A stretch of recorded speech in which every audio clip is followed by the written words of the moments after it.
Hello once again, everybody, and welcome to the Railsplitter Athletics Report. I am your host, Rusty Peace, and can you believe that we're almost through the month of September? In fact, this is our last show in September. The next time you'll see us, it'll be month 10. That's October, and of course, with October, a lot going on in terms of Lincoln Memorial University athletics, not only sporting events, but we've got the upcoming Hall of Fame induction for the LMU Athletes Hall of Fame. That's going to take place Saturday, October the 11th in the Tex Turner Arena, and we invite all of you to come out and support the 6 candidates going in this year to the 2014 class of the LMU Athletes Hall of Fame. A lot of memories from past years, several All-Americans going in, and we'd love for you to come out and pay your tribute to them and enjoy some old memories and some things that they've done throughout the years as they are honored here by going into the LMU Athletes Hall of Fame.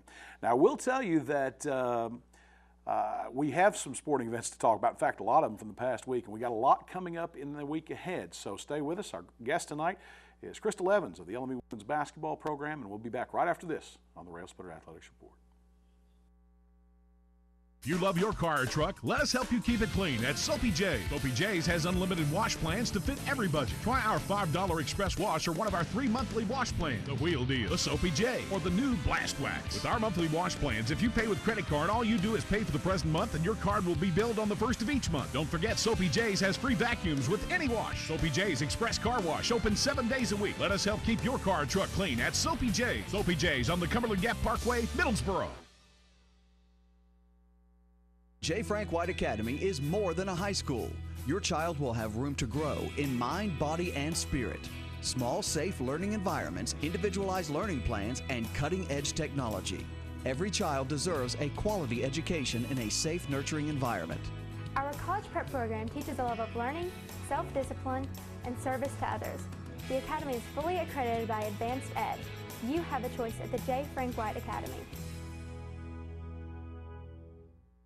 Since 1973, DeRoyal has been a leader and an innovator in manufacturing products for the healthcare industry. DeRoyal supplies more than 20,000 products and product lines such as acute care, orthopedics, wound care, and trauma. DeRoyal is proud to be the largest supplier of orthopedic soft goods to clinics and hospitals in the nation. Since its start in Tazewell, Tennessee, DeRoyal has grown to open factories in over 29 locations worldwide and employs over 2,000 people. DeRoyal, a name you can trust and an employer you can count on.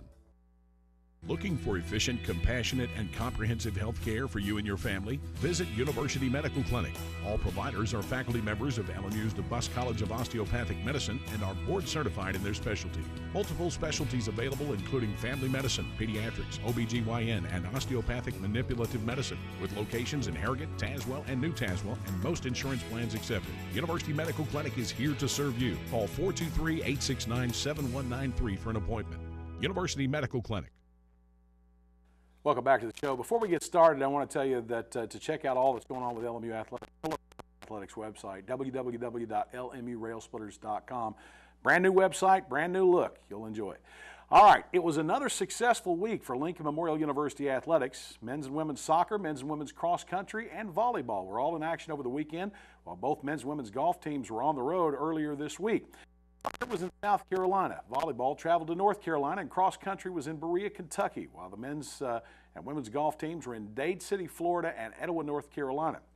Last Saturday, Jeremy Donahue and his teams were in the bluegrass state of Kentucky, running in the Berea Invitational, hosted by Berea College.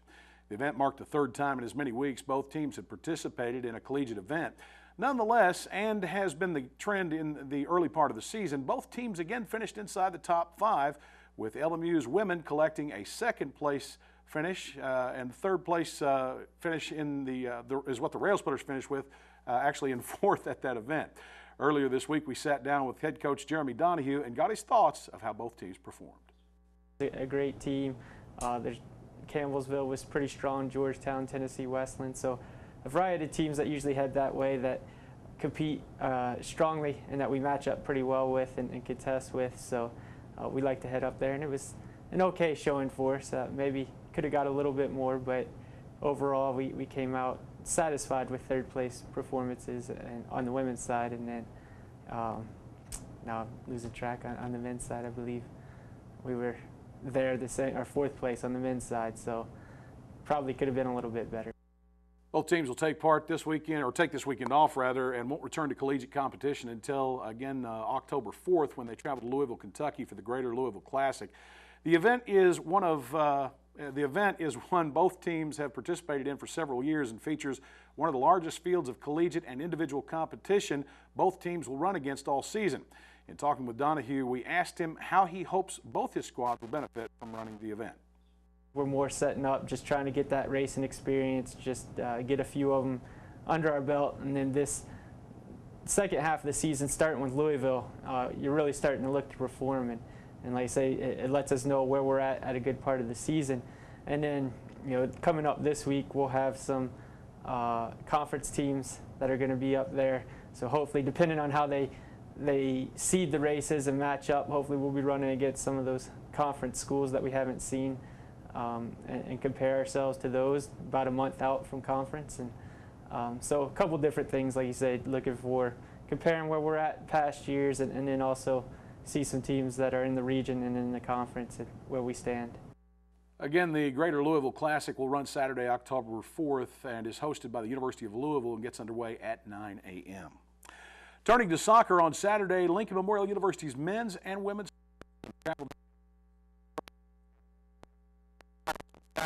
conference play.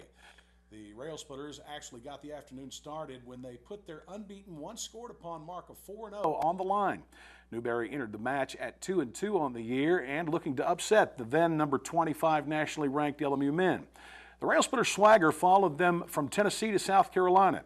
In only the 5th minute of the match, senior midfielder Yuri Passos put LMU ahead 1-0 when he scored unassisted to tally his first goal of the season. The strength of the LMU defense prevailed throughout the remainder of the half, and the Railsplitters carried their 1-0 lead into the intermission.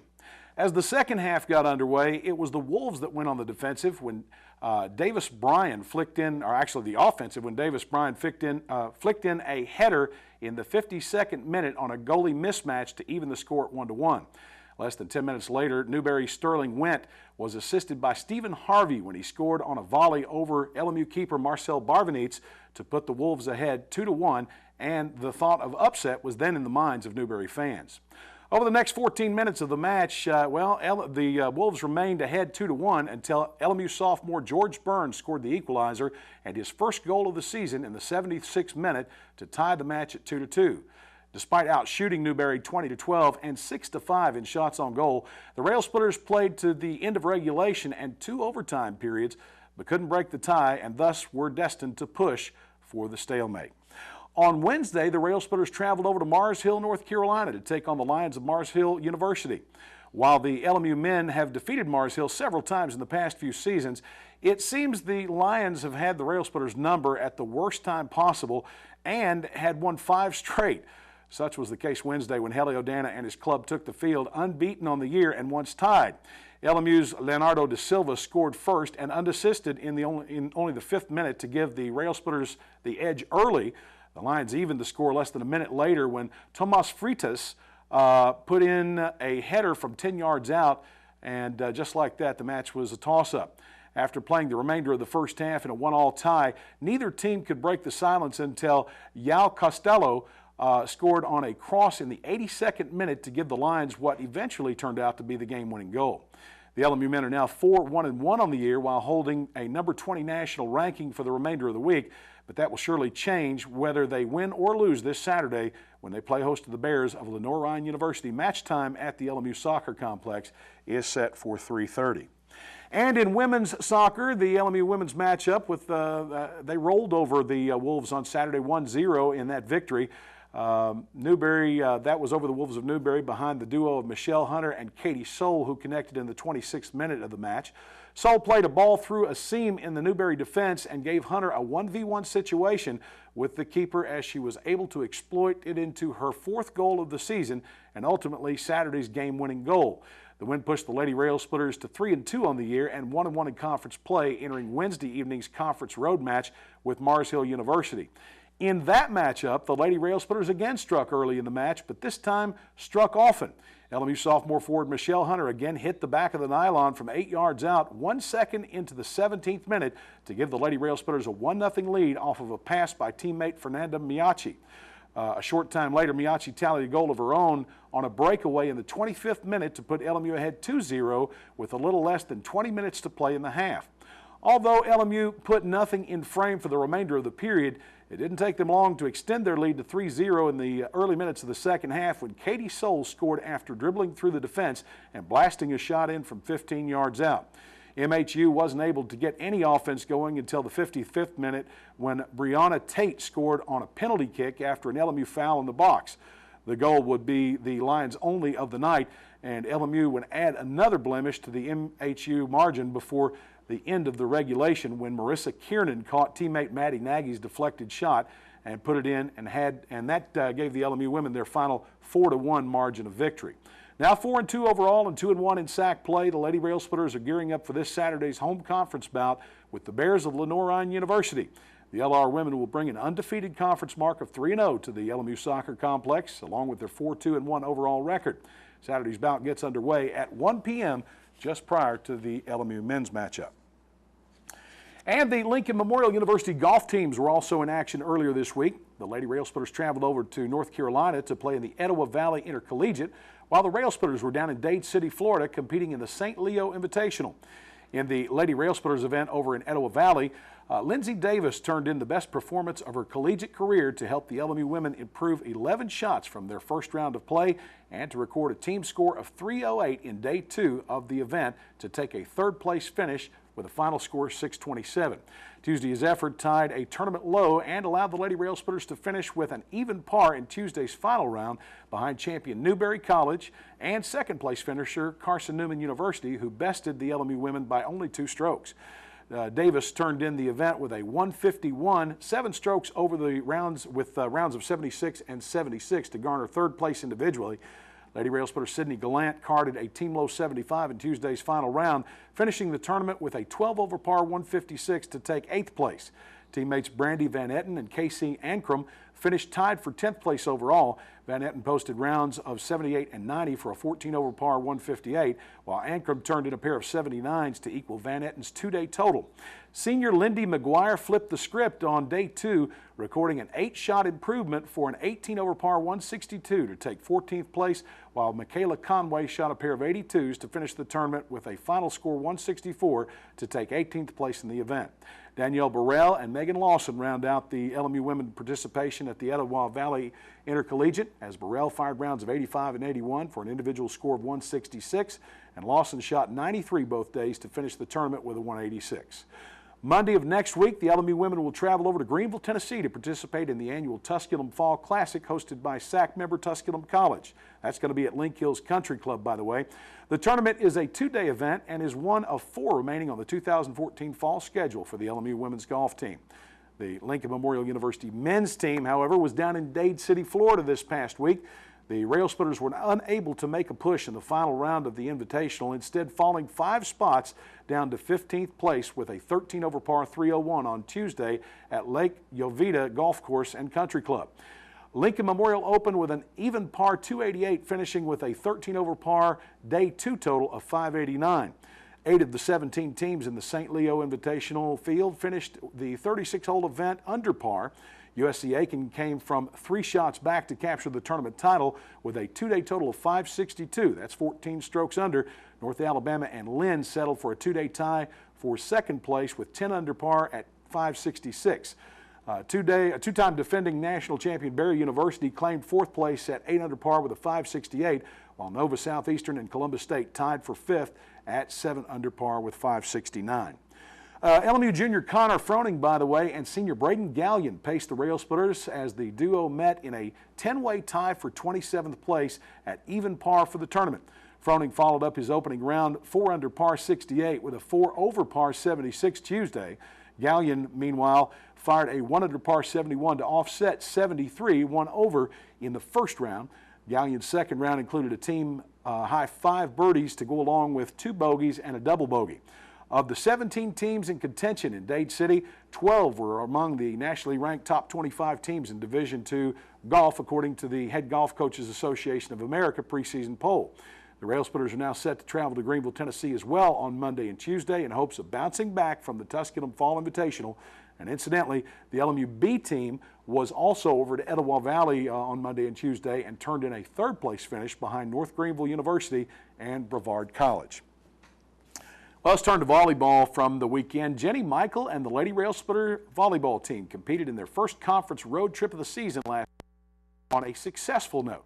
On Friday evening, the LMU women traveled to Salisbury, North Carolina, where they knocked off league opponent Catawba College 3-1 before moving over to Charlotte, North Carolina on Saturday and dropping the Royals of Queens University by the same 3-1 margin. The victories put the Lady Railsplitters at 7-4 overall and a perfect 3-0 in conference play and riding a 6-match win streak entering Tuesday night's home conference bout with in-state rival Tusculum College. Last season, LMU and Tusculum battled twice during the regular season, with the Lady Railsplitters winning 3-2 in Greenville and 3-1 on their home floor in the Mary E. Mars Gymnasium. The extra set matches from a year ago built a great deal of anticipation for this year's first regular season meeting, and the two South Atlantic Conference Titans didn't disappoint earlier this week. LMU and Tusculum slugged it out Tuesday evening to a 3-2 decision, which went in the favor of the Pioneers.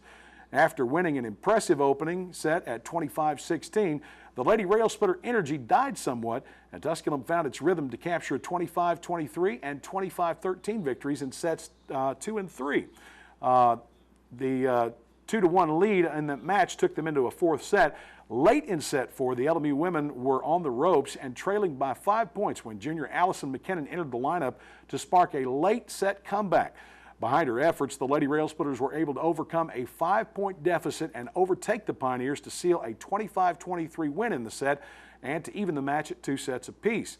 The fifth and final set took place, and although the crowd again sparked the LMU women in set 5, the Pioneer momentum continued, and Tusculum was able to hold off the Lady Railsplitter charge to take a 15-12 victory in the last stanza and to hand LMU its first loss of the season in conference play while snapping a 6-match win streak.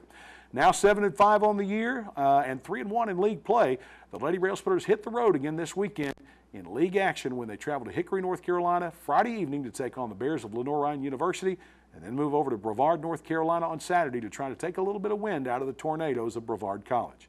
Jenny Michael and her team won't play at home again until the first weekend of October when they host SAC powerhouse Wingate University at 7 p.m. in the Mary E. Mars Gymnasium. And again, that's October 3rd. That's a look at the last week in sports. Coming up next, we're going to be talking with LMU head women's basketball coach Crystal Evans about her team and the upcoming season. We'll be back right after this.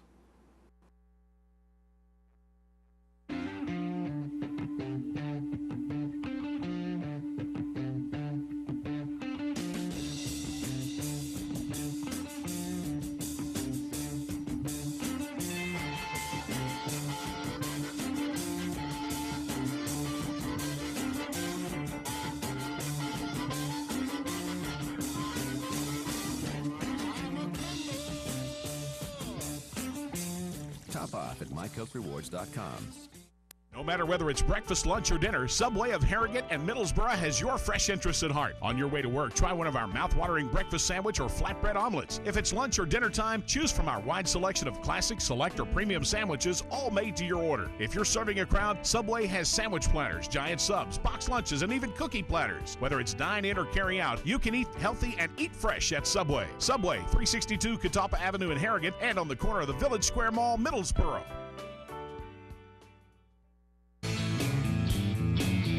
It's the Old Town Grill. The Old Town Grill is a special place where you bring more than family, more than friends. Bring a hearty appetite, because at the Old Town Grill, you'll never walk away hungry. A delicious change from the ordinary. The perfect place to bring the entire family. The best food and plenty of it. Join the fun and treat your appetite to something special. It's the OTG. The OTG is the place to be.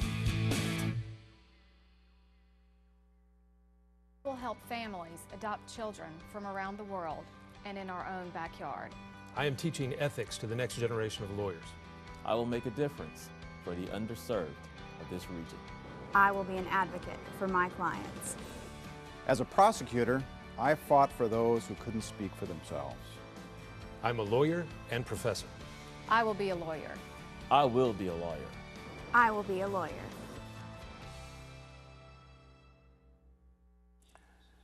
Welcome back to the show. You know, my only guest tonight, Crystal Evans of the women's basketball program, head coach now at Lincoln Memorial University, is a tough cookie to crumble. She's hard to get up with. She's all over the place. She's got kids that she deals with. She's got her kids on the floor, which is her team. She's got her husband, which she might consider a kid as well. But you're a hard person to get up with, Coach. I am. I know it's been a crazy time right now. I've got 3 little girls. They're 3, 4, and 5. And no, I did not plan that. Starting her own team. Well, I'm hoping they're athletic, and if they take after their daddy, they definitely will be.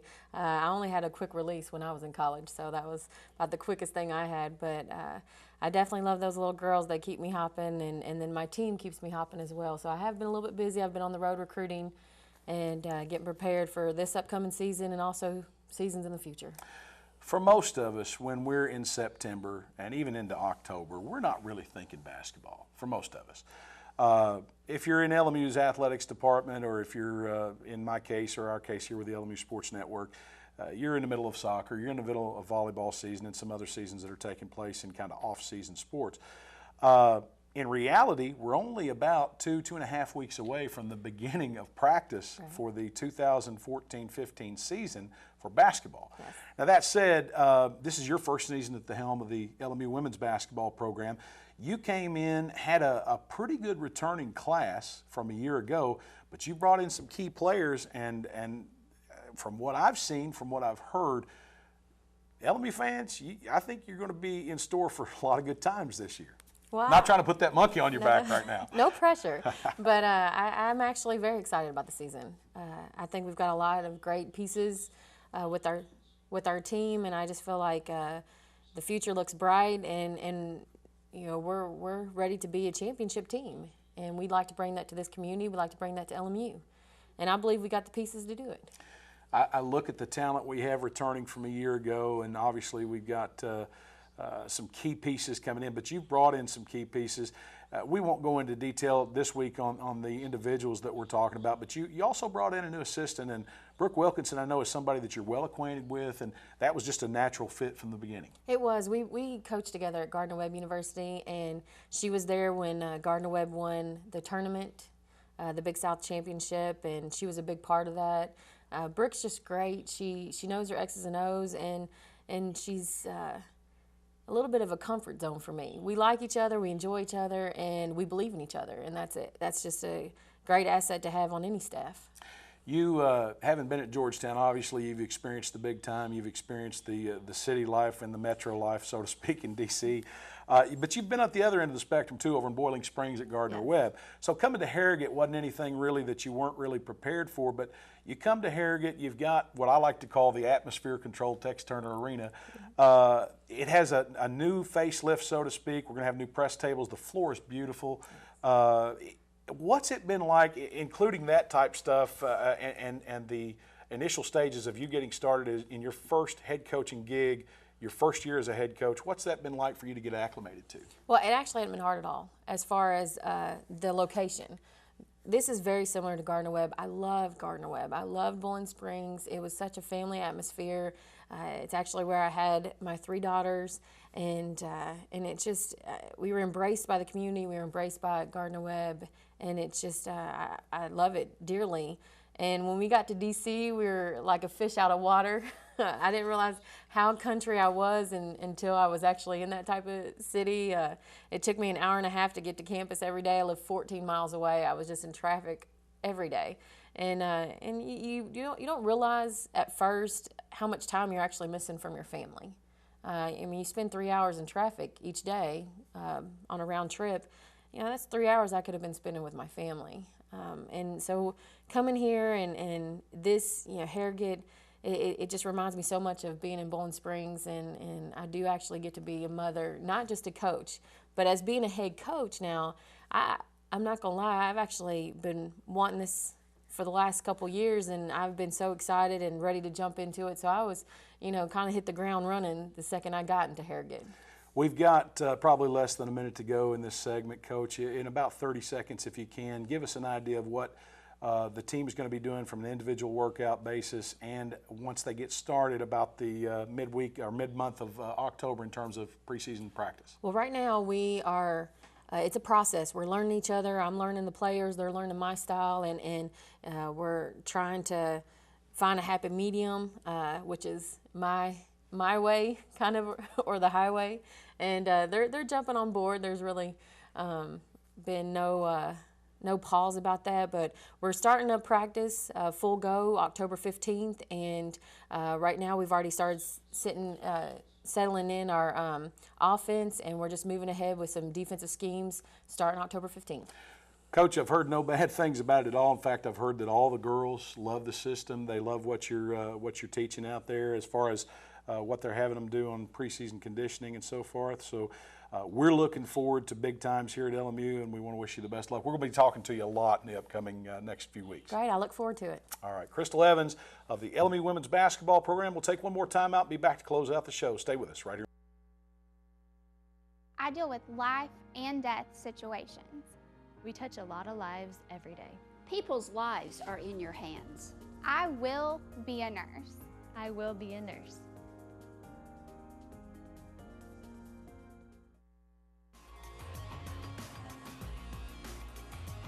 The Duncan School of Law at LMU, where innovative teaching meets cutting-edge technology.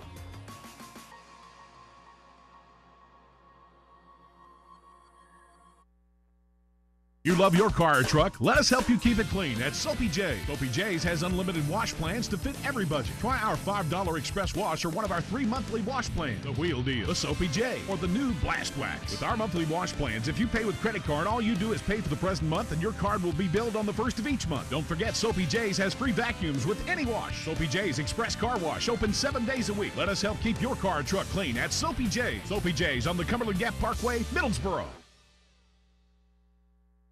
We represent the Coke brand, and we would love to somehow bring some kind of legal action against Coke Zero. There might be some taste infringement issues. There's really no legal concepts of a company bringing a lawsuit against itself. If this is the king of the jungle, they're acting like the toucan that's on the branch, real colorful and preening, and showing off, and hey, look at us. I want to take a stick and knock that toucan off the branch. Yeah.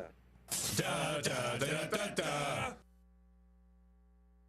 One of the area's best-kept secrets when it comes to piping hot fast food is World of Wings Cafe and Wingery, located in the LMU Campus Center. No matter whether it's chicken tenders, chicken wraps, burgers, or hot wings in a variety of flavors, WOW has a menu that's second to none. Try one of our fantastic sides like our fried mushrooms, fried pickles, mozzarella sticks, onion rings, our famous cheese fries, sweet potato fries, or our Texas toast. Shock your taste buds at WOW World of Wings Cafe and Wingery, located in the LMU Campus Center.